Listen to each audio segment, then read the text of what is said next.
सभी साथियों को नमस्कार। अपनी पाठशाला परिवार के ऑनलाइन प्लेटफॉर्म पर आप सभी का हार्दिक स्वागत है। आइए शुरू करते हैं आज की क्लास जीके के महत्वपूर्ण प्रश्नों के साथ। उत्तर प्रदेश की आगामी भर्ती में प्रतियोगी परीक्षा में भाग लेने के लिए बहुत ही प्रमुख क्वेश्चंस हैं। आइए देखते हैं आज का पहला प्रश्न। आईसीसी क्रिकेट विश्व कप 2023 का खिताब किसने जीता है? वैसे तो इसका आंसर लगभग सभी लोगों को पता है और इस प्रश्न को पढ़ाने का वैसे भी मन नहीं है, लेकिन जीके है, करंट अफेयर्स है, तो करंट अफेयर्स तो पढ़ाना ही पड़ेगा। तो इसका जो सही आंसर हो जाएगा वो सबको पता है कि इसका आंसर हो जाएगा सही बी, ऑस्ट्रेलिया। अब थोड़ा सा इस पे और आईसीसी के बारे में जान लेते हैं कि आईसीसी वर्ल्ड कप की जो शुरुआत होती है उसकी शुरुआत होती है 1975, मतलब 1975 में फर्स्ट वर्ल्ड कप खेला जाता है। और इसका होस्ट कौन होता है? होस्ट होता है इंग्लैंड। और विजेता देख लें तो विजेता हो जाता है वेस्ट इंडीज इसका प्रथम विजेता हो जाता है। इसके बाद बात कर लेते हैं इस बार का जो आईसीसी वर्ल्ड कप था, इसका क्रम था 13वां क्रम था। और होस्ट कौन कर रहा था? होस्ट कर रहा था इंडिया इसका होस्ट कर रहा था। थीम सॉन्ग जो था वो था दिल जश्न बोले और इसे प्रीतम ने लिखा था। अगला है ब्रांड एम्बेसडर की बात कर लेते हैं। ब्रांड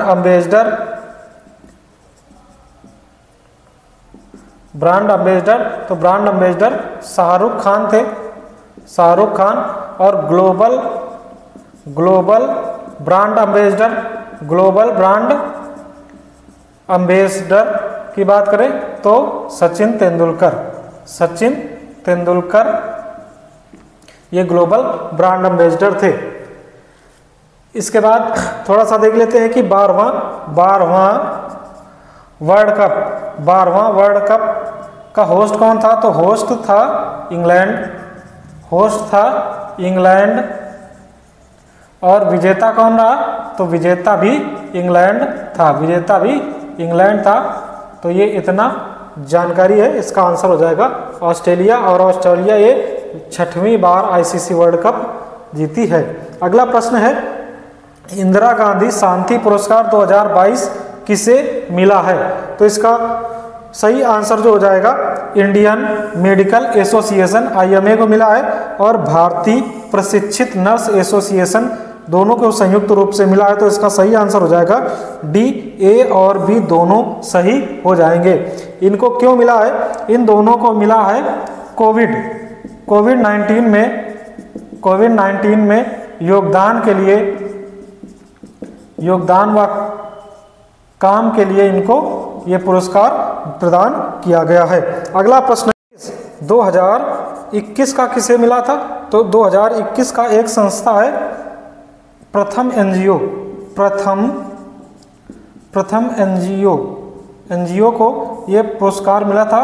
और क्वालिटी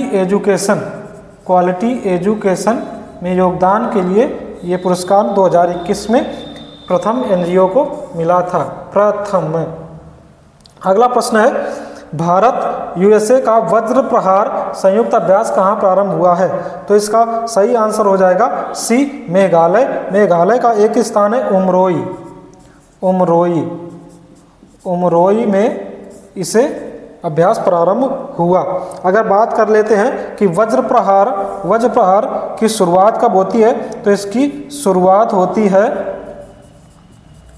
शुरुआत होती है 2010 में। इस बार का जो क्रम है ये 14वां क्रम है। अगला प्रश्न है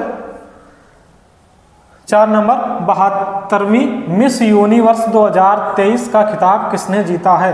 तो इसका सही आंसर हो जाएगा बी, बी ऑप्शन इसका सही हो जाएगा, सेनिस पलासियोस। और ये किस देश की हैं? तो ये है निकारागुआ, निकारागुआ देश की हैं। और ये एक उत्तरी अमेरिकी देश है, उत्तरी अमेरिकी देश है। अब यहाँ पर 72वीं बात कर रहा है। अगर हम बात करें 71वीं मिस यूनिवर्स, तो 71वीं मिस यूनिवर्स तो वो हैं आर बोनी ग्रेबियलर, और ये यूएसए की हैं। अगर बात कर लें 70वीं, तो 70वीं हो जाती हैं हरनाज संधू, और ये कहाँ के हैं? ये इंडिया चंडीगढ़ से है, इंडिया से। अगर बात कर लेते हैं कि भारत में अब तक मिस यूनिवर्स कितने लोग हो चुके हैं, तो भारत में मिस यूनिवर्स 3 लोग हो चुके हैं। तो एक तो हरनाज संधू हो गई, और दूसरी हैं फर्स्ट नंबर पर उनका नाम है सुष्मिता सेन, और सुष्मिता सेन 1994, और सेकंड नंबर पर है लारा दत्ता। तो ये भारत से 3 लोग हो गई, 1 2 3। अगले प्रश्न की ओर बढ़ते हैं। हाल ही में जीआई टैग प्राप्त सी बकथॉर्न का संबंध किससे है? तो इसका सही सी बकथॉर्न, तो इसका सही आंसर हो जाएगा ये बी, लद्दाख से इसका संबंध है। अब बात करें ये होता क्या है, तो सी बकथॉर्न जो है इसका ये एक खट्टा फल होता है, और इसके और नाम है, इसके अन्य नाम जो हैं, अन्य नाम वो हैं, इसे लद्दाख गोल्ड भी कहते हैं, लद्दाख गोल्ड हो गया। और एक दूसरा नाम और है, उसे कहते हैं ठंडे रेगिस्तान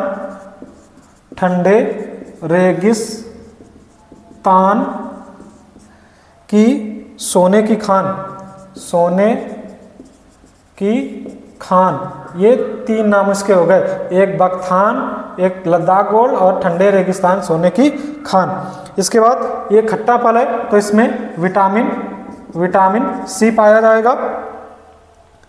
अगले प्रश्न की ओर बढ़ेंगे। प्रश्न नंबर 6, उत्तर प्रदेश सरकार ने नई अनपरा ई विद्युत परियोजना में कितने मेगावाट की नई यूनिट लगाने का निर्णय लिया है? तो इसका सही आंसर जो हो जाएगा वो हो जाएगा सी, 1600 मेगावाट की नई यूनिट लगाई जाएगी। अब बात कर लेते हैं अनपरा।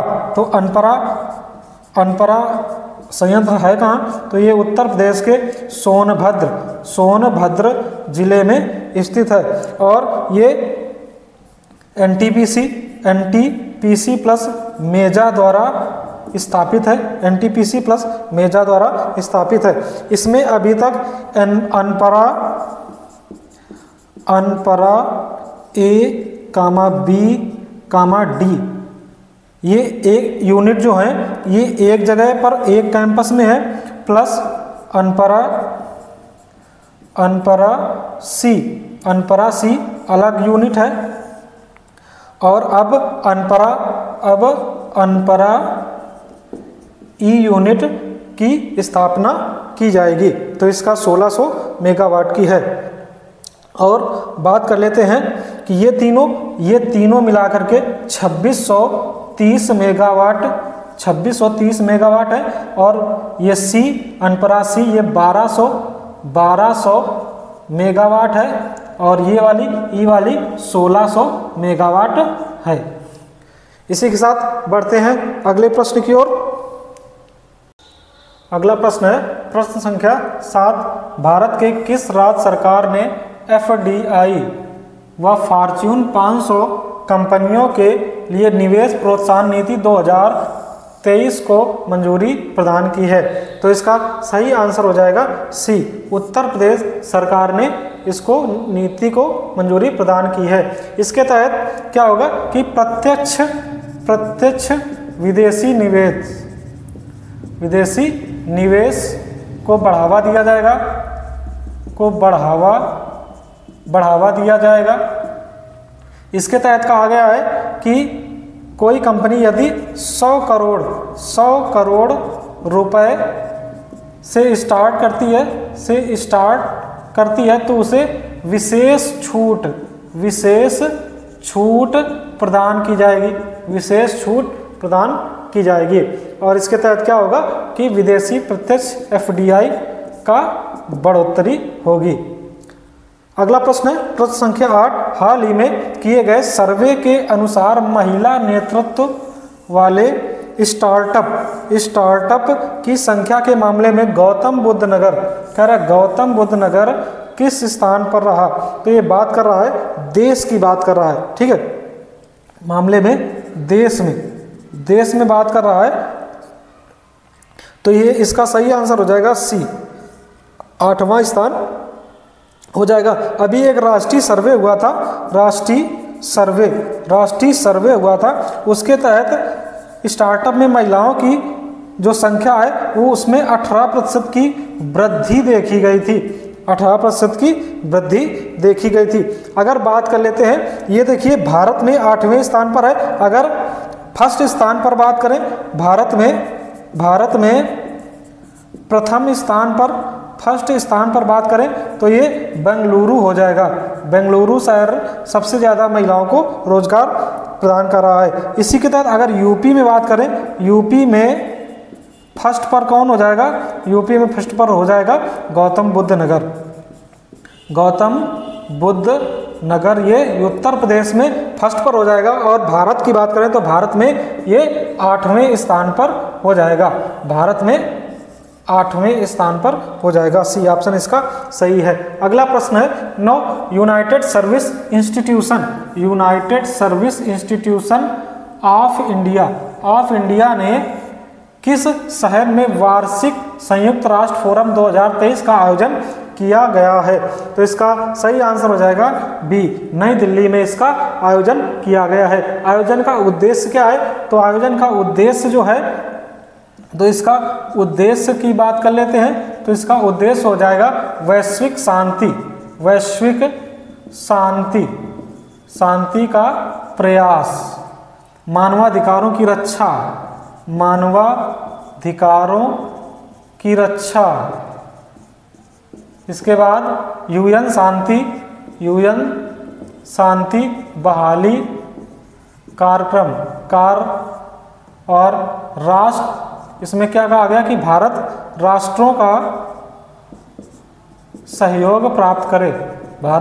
सहयोग प्राप्त करे और युद्ध जैसी स्थितियां हैं उनसे विश्व को छुटकारा प्रदान कराए और विश्व में शांति की स्थापना की जाए। अगला प्रश्न है 10। हाल ही में जेवियर माइली को किस देश का नया राष्ट्रपति चुना गया है? तो इसका सही आंसर हो जाएगा सी, अर्जेंटीना के ये नए राष्ट्रपति बने हैं और इनको दक्षिणपंथी नेता कहा जाता है। और ये जो जीते हैं इनको 56% वोट प्राप्त हुए हैं। 56% वोट प्राप्त होते हैं हुए। अगर इतने किसी को वोट प्राप्त होते हैं तो मतलब ये मजबूत नेतृत्व को दर्शाता है। इसी के तहत ये इन्होंने जो वादे किए हैं, वादों को सुनकर के जनता ने इनको वोट दिया। सबसे पहला वादा महंगाई को कंट्रोल करना, क्योंकि यहाँ पर महंगाई बहुत बढ़ गई है। गरीबी निवारण, महंगाई होगी, गरीबी होगी। रोजगार की समस्या और चीन की नीतियों का विरोध, इसके तहत लोगों ने इनको वोट प्रदान किया है। तो साथियों, ये थी आज की class. Uttar Pradesh current affairs तथा अन्य करंट अफेयर्स उत्तर प्रदेश की समस्त परीक्षाओं के लिए बहुत ही इम्पोर्टेंट प्रश्न है। मिलते हैं अगली क्लास में, तब तक आप सभी को नमस्कार।